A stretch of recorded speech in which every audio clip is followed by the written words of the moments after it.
Olá, meu irmão e minha irmã, com alegria queremos partilhar um pouco sobre a liturgia deste domingo, o último domingo do ano litúrgico, em que celebramos a solenidade de Jesus Cristo, Rei do Universo. Vamos começar a partir do Evangelho que está em Mateus, capítulo 25, versículos de 31 a 46. Naquele tempo, disse Jesus a seus discípulos: Quando o Filho do Homem vier em sua glória, acompanhado de todos os anjos, então se assentará em seu trono glorioso. Todos os povos da terra serão reunidos diante dele, e ele separará uns dos outros, assim como o pastor separa as ovelhas dos cabritos. E colocará as ovelhas à sua direita e os cabritos à sua esquerda. Então o rei dirá aos que estiverem à sua direita: Vinde benditos de meu Pai, recebei como herança o reino de meu Pai, o reino que meu Pai vos preparou desde a criação do mundo. Pois eu estava com fome e me destes de comer, eu estava com sede e me destes de beber, eu era estrangeiro e me recebestes em casa, eu estava nu e me vestistes, eu estava doente e cuidastes de mim, eu estava na prisão e fostes me visitar. Então os justos lhe perguntarão: Senhor, quando foi que te vimos com fome e te demos de comer, com sede e te demos de beber? Quando foi que te vimos como estrangeiro e te recebemos em casa, e sem roupa e te vestimos? Quando foi que te vimos doente ou preso e fomos te visitar? Então o rei lhes responderá: Em verdade eu vos digo que todas as vezes que fizestes isso a um dos menores de meus irmãos, foi a mim que o fizestes. Depois o rei dirá aos que estiverem à sua esquerda: Afastai-vos de mim, malditos, ide para o fogo eterno preparado para o diabo e para os seus anjos. Pois eu estava com fome e não me destes de comer, eu estava com sede e não me destes de beber. Eu era estrangeiro e não me recebestes em casa, eu estava nu e não me vestistes. Eu estava doente na prisão e não fostes me visitar.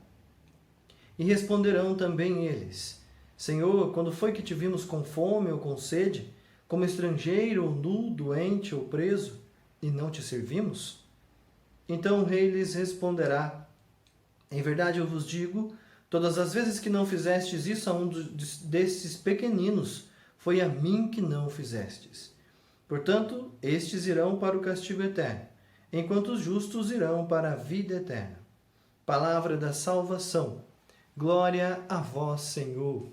Então, meus irmãos e minhas irmãs, nós celebramos esta solenidade já no final do ano litúrgico, iniciando aí na próxima semana já o tempo do Advento, um novo ano litúrgico, e nós temos falado muito a respeito do fim dos tempos, né? E no fim dos tempos que de fato a realeza do Senhor há de ser demonstrada em toda a sua glória.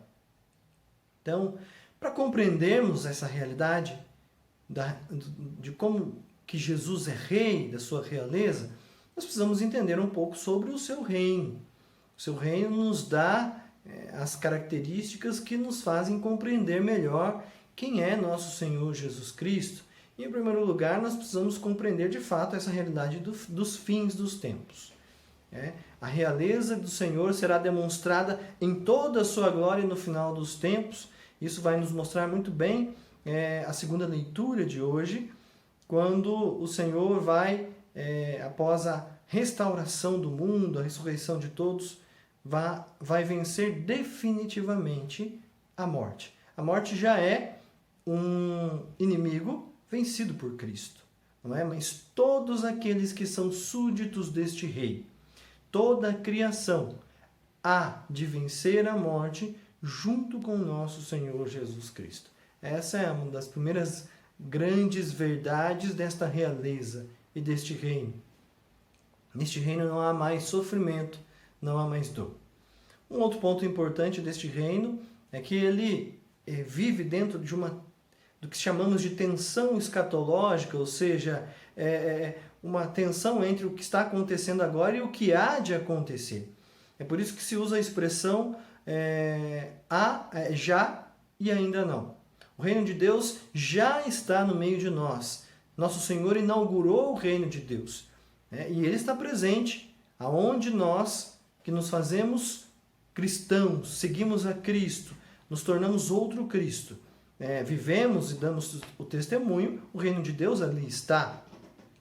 Mas ainda não de maneira plena, ainda não de maneira completa. Aí somente nos fins, como nós bem vimos na segunda leitura.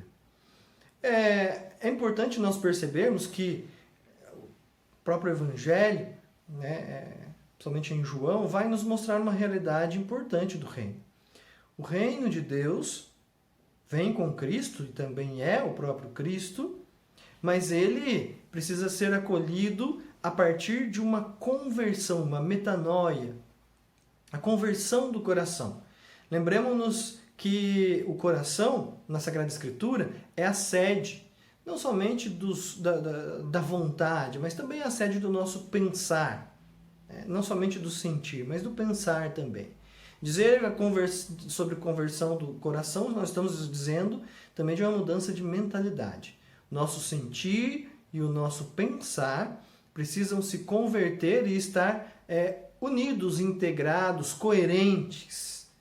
Hoje, enquanto nós vivemos o processo de conversão, nós percebemos que nós queremos ser algo, nós queremos ser melhores, mas muitas vezes nós não somos.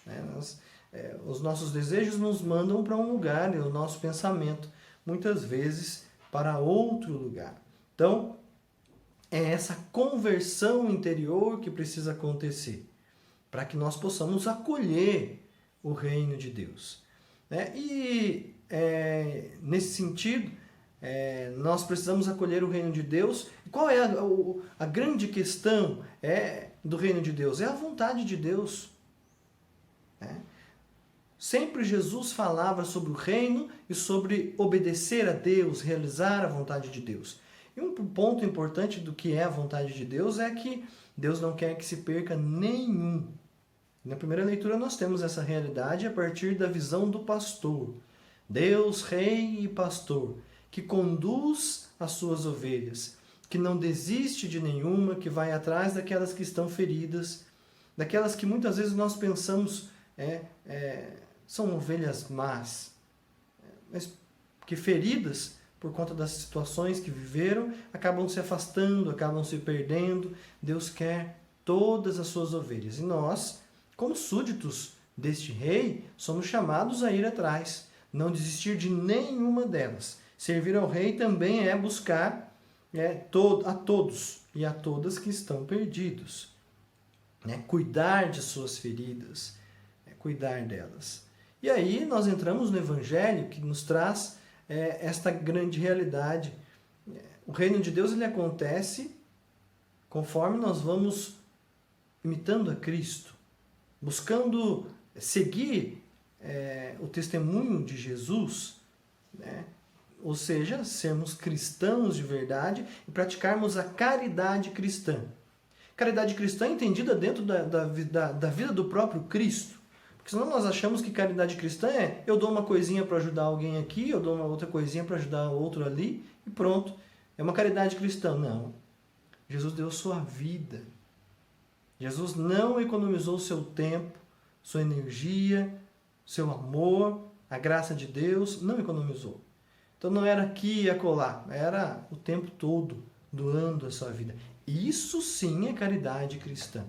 A verdadeira caridade cristã.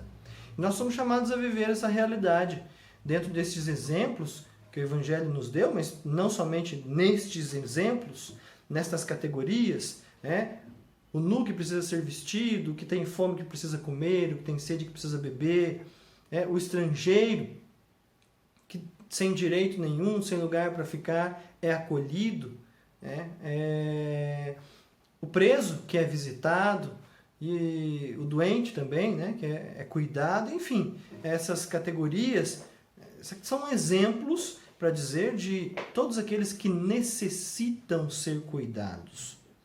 Nós somos os braços deste pastor que quer cuidar de todas as suas ovelhas. Isso também é levar o reino de Deus a tantas pessoas.